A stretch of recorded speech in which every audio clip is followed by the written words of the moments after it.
Shalom Elohim, haleluya, puji nama Tuhan. Semangat pagi Bapak Ibu Saudara yang dikasihi Tuhan kita, Yesus Kristus. Jumpa lagi bersama saya Pendeta Samuel Mabuntu dalam Renungan Pagi ke 1980 hari Renungan Pagi ini mengudara. Puji Tuhan. Bapak Ibu Saudara yang dikasihi Tuhan, sebelum kita membaca, mendengarkan, dan merenungkan firman Tuhan hari ini, mari kita berdoa. Minta pimpinan Roh Kudus. Kita berdoa. Bapa di surga, berbicaralah kepada kami semua. Pakai firman Tuhan ini untuk menegur kami, menasihati kami, menguatkan kami, meneguhkan iman percaya kami. Dan pakai firman Tuhan ini untuk memberkati kami semua. Di dalam nama Tuhan Yesus yang adalah firman Allah yang hidup, kami berdoa. Amin. Haleluya. Bapak Ibu Saudara yang dikasihi Tuhan, bersama dengan saya kita akan belajar Alkitab dari kitab Kejadian sampai kitab Wahyu. Mari buka Alkitab kita dalam kitab Nehemia pasal 10 ayat 28 sampai ayat 39. Di bawah perikop piagam perjanjian. Demikian firman Tuhan.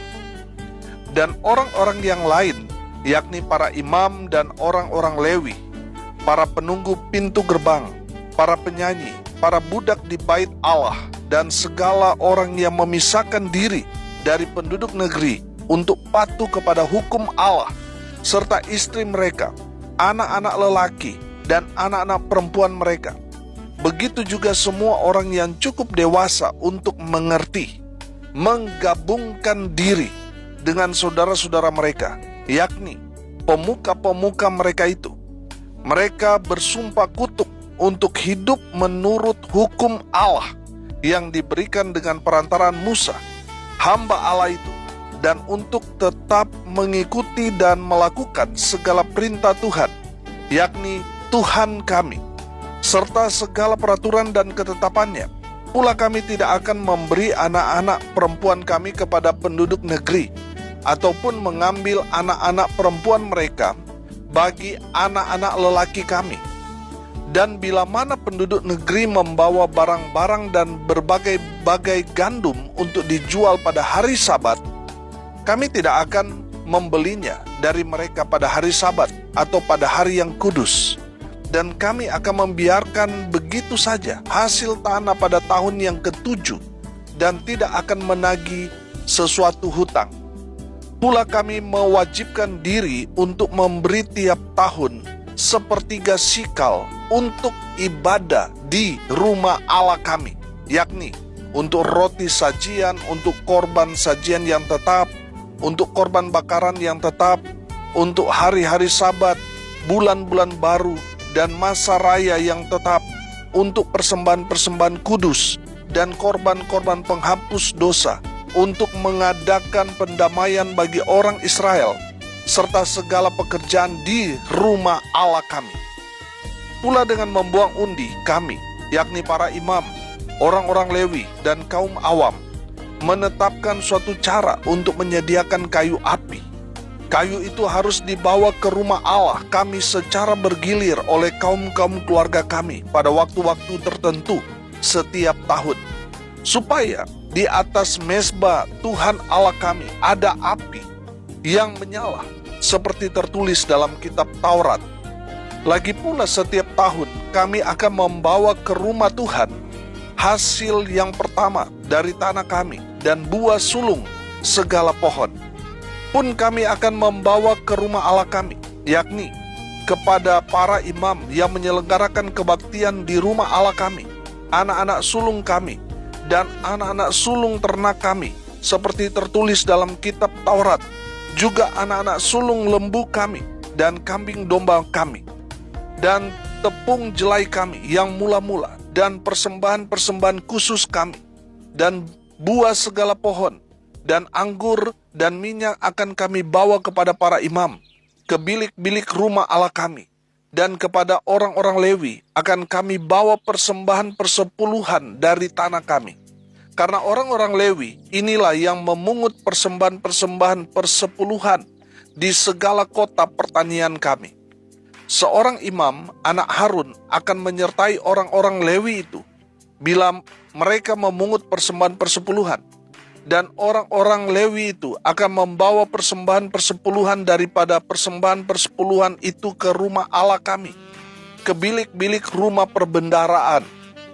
Karena orang Israel dan orang Lewi harus membawa persembahan khusus daripada gandum, anggur, dan minyak ke bilik-bilik itu. Di situ ada perkakas-perkakas tempat kudus, pula para imam yang menyelenggarakan kebaktian, para penunggu pintu gerbang, dan para penyanyi. Kami tidak akan membiarkan rumah Allah kami. Amin. Haleluya. Bapak Ibu Saudara yang diberkati Tuhan, firman Tuhan ini mencatat isi perjanjian umat Tuhan ketika mereka sudah menyelesaikan pekerjaan untuk pembangunan tembok-tembok Yerusalem, dan setelah mereka selesai mengerjakan untuk pintu-pintu gerbang di bait suci.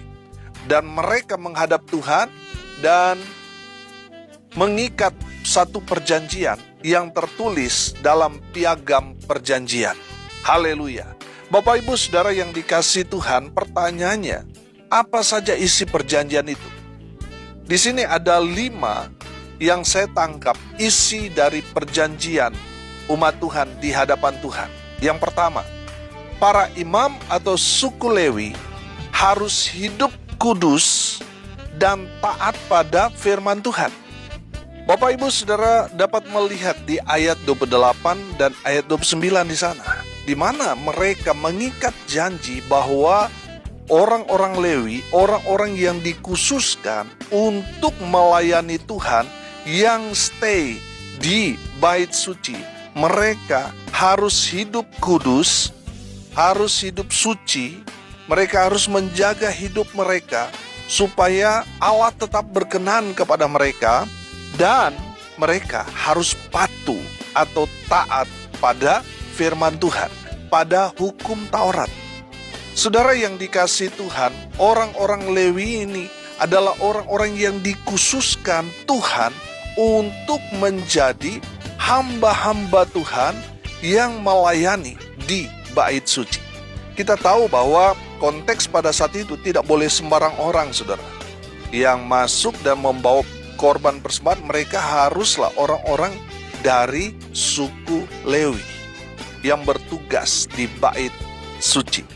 Bapak Ibu Saudara yang dikasihi Tuhan, dari firman Tuhan ini kita dapat melihat, belajar bahwa seorang Lewi, dia harus menjaga hidup, bukan hanya di depan orang banyak, tetapi dia harus menjaga hidupnya di hadapan Tuhan.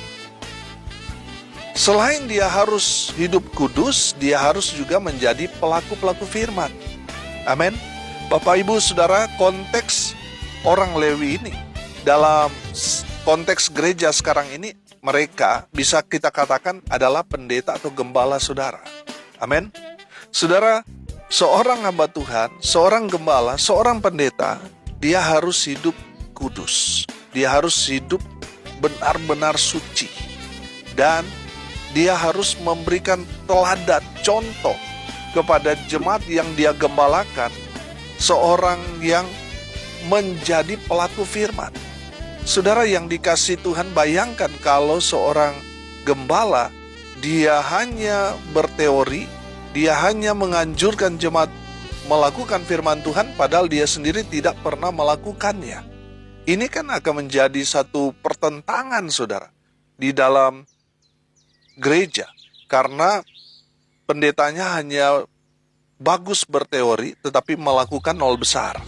Nah, saudara yang dikasihi Tuhan, dari firman Tuhan ini, bangsa Israel, mereka mengikat janji bahwa orang-orang Lewi, mereka akan menguduskan diri mereka dan patuh atau taat pada firman Tuhan. Haleluya. Yang kedua, saudara, di ayat 30 di sana dikatakan begini, pula kami tidak akan memberi anak-anak perempuan kami kepada penduduk negeri, ataupun mengambil anak-anak perempuan mereka bagi anak-anak lelaki kami. Yang kedua, mereka berjanji di hadapan Tuhan bahwa mereka tidak akan kawin campur. Jadi mereka hanya kawin dengan orang-orang Israel. Dari 12 suku itu, mereka kawin-mawin, saudara. Di luar 12 suku itu, mereka berjanji mereka tidak akan kawin dengan orang di luar 12 suku Israel. Bapak, Ibu, Saudara, dengar ini baik-baik. Pesan firman Tuhan ini kepada kita di zaman sekarang ini, kita tidak boleh kawin dengan orang yang tidak percaya. Suami istri yang hendak diteguhkan dalam pernikahan itu harus sama-sama orang percaya. Amin. Mana mungkin, kata firman Tuhan, gelap dan terang dapat menyatu. Kalau saudara orang percaya, lalu pasangan saudara orang yang tidak percaya, saudara tidak akan dapat menyatu, saudara. Kalaupun saudara sudah terlanjur karena saudara percaya Tuhan dan pasangan saudara ternyata dia kembali ke dalam agamanya yang semula, saudara harus bergumul, bawa terus dalam doa. Karena saya percaya, saudara, tidak ada yang mustahil bagi Tuhan. Mungkin sekarang saat ini saudara sedang bergumul dengan pernikahan saudara, tapi percayalah, saudara akan melihat Tuhan bekerja dengan luar biasa, akan melawat menjamah pasangan saudara, sehingga dia dapat kembali dan seiman dengan saudara. Saudara yang dikasihi Tuhan, bangsa Israel berjanji bahwa mereka tidak akan kawin campur. Kalau kita melihat, saudara, orang-orang Israel itu muka-muka mereka mirip-mirip semua, betul? Nah, saudara, saya kasih contoh. Misalnya orang Papua. Kalau orang Papua misalnya menikah dengan orang Papua, ya sama, saudara. Mukanya sama, ya kan? Tidak ada yang berbeda, saudara. Ketika mereka mendapat anak, ya mirip dengan mereka. Ya, tapi kalau mereka kawin campur, mereka kawin dengan orang Manado, saudara, mulai lahir generasi yang berbeda, saudara. Kulitnya putih, rambutnya keriting, atau sebaliknya, saudara. Nah, saudara yang dikasihi Tuhan, itulah kira-kira produk kawin campur, saudara. Nah, kita belajar, saudara, tadi saya katakan kalau Papua sama Papua menikah, saudara, akan menghasilkan atau generasi di bawah mereka akan sama, saudara. Nah, orang Israel itu gambarannya seperti itu. Makanya muka dan wajah mereka mirip-mirip, saudara. Karena mereka tidak kawin campur.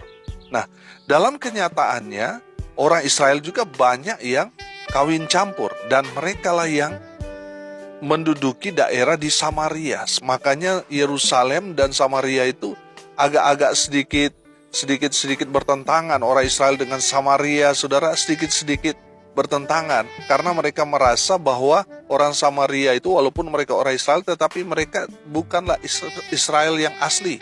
Mereka hasil produk kawin campur. Nah, saudara yang dikasihi Tuhan, janji dari umat Tuhan ini bahwa mereka tidak akan kawin campur. Anak cucu mereka menolak kawin campur. Nah, itulah isi janji yang kedua. Yang ketiga, saudara, di ayat 31 di sana, mereka mengikat janji bahwa mereka akan menguduskan hari Sabat. Mereka akan betul-betul memberi waktu atau hari untuk mereka fokus beribadah kepada Tuhan. Amin. Saudara yang dikasihi Tuhan, 7 hari Tuhan berikan kepada kita. 6 hari atau 5 hari kita bekerja, ada 1 hari yang Tuhan minta kita fokus untuk beribadah kepada Tuhan. Amin. Nah, saudara jangan sibuk mencari uang sampai saudara lupa cari Tuhan. Betul, kita butuh uang. Tetapi uang itu tidak akan dapat menyelamatkan saudara. Karena uang itu, saudara, akhirnya saudara meninggalkan Tuhan. Saudara, firman Tuhan ini mau mengajarkan kepada kita, kita harus cari Tuhan. Kita harus menspesialkan 1 hari untuk kita datang beribadah kepada Tuhan. Saya nggak bicara tentang hari ke-7 atau hari Sabtu atau hari Minggu ibadat, tapi minimal kita memberikan waktu khusus, hari yang khusus. Entah itu saudara beribadah hari Sabtu atau hari Minggu, saudara. Saya mau bicara di sini memberikan hari yang khusus untuk kita beribadah kepada Tuhan. Saudara yang dikasihi Tuhan, umat Tuhan mengikat janji bahwa mereka akan setia beribadah kepada Tuhan, memberi waktu khusus untuk mereka beribadah kepada Tuhan. Haleluya. Dan yang keempat, saudara, mereka berjanji di ayat 32 dan ayat 33 bahwa mereka akan setia memberi korban persembahan untuk Tuhan. Haleluya. Bapak ibu saudara, firman Tuhan dikatakan di ayat 32, pula kami mewajibkan diri. Kata wajib ya harus, saudara. Tidak boleh, tidak. Harus. Itu wajib. Nah, saudara yang dikasihi Tuhan, mereka mengikat janji bahwa mereka akan memberi sepertiga sikal untuk ibadah di rumah Allah kami. Untuk roti sajian, untuk korban sajian yang tetap, untuk korban bakaran yang tetap, untuk hari-hari Sabat, bulan-bulan baru dan masa raya yang tetap, untuk persembahan-persembahan kudus dan korban-korban penghapus dosa, untuk mengadakan pendamaian bagi orang Israel, serta segala pekerjaan di rumah Allah kami. Umat Tuhan itu berjanji bahwa umat Tuhan itu 11 suku Israel kecuali suku Lewi. 11 suku itu harus memberikan korban untuk Tuhan. Nah, saudara yang dikasihi Tuhan, ini menarik bahwa ada kerjasama di sana. 11 suku itu membawa korban dan yang mempersembahkan itu adalah suku Lewi. Jadi ada kerjasama. Artinya begini, jemaat Tuhan harus mendukung pelayanan.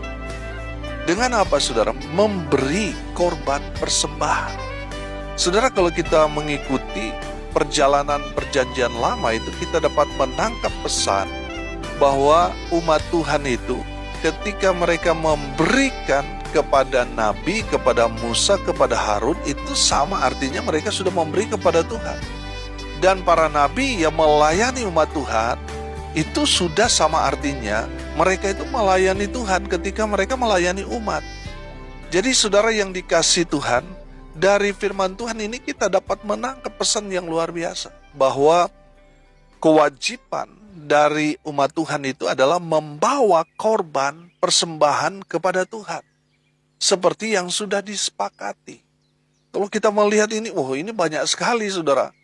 Semua acara kegiatan di bait suci, di rumah Tuhan, itu 11 suku yang menjadi sponsornya. Yang mendukung pelayanan semua adalah suku-suku Israel. Dan yang terakhir, yang kelima, janji mereka kepada Tuhan di ayat 35 sampai ayat 39 di sana, mereka berjanji bahwa mereka akan membawa persembahan sulung, perpuluhan, mereka akan bawa kepada Tuhan, mereka akan menyerahkan kepada orang-orang Lewi. Nah, saudara yang dikasihi Tuhan, pertanyaannya kenapa orang-orang Lewi yang menerima semua persembahan dari 11 suku Israel itu? Karena orang-orang Lewi atau suku-suku Lewi ini, mereka itu tidak mendapat tanah pusaka seperti 11 suku yang lain.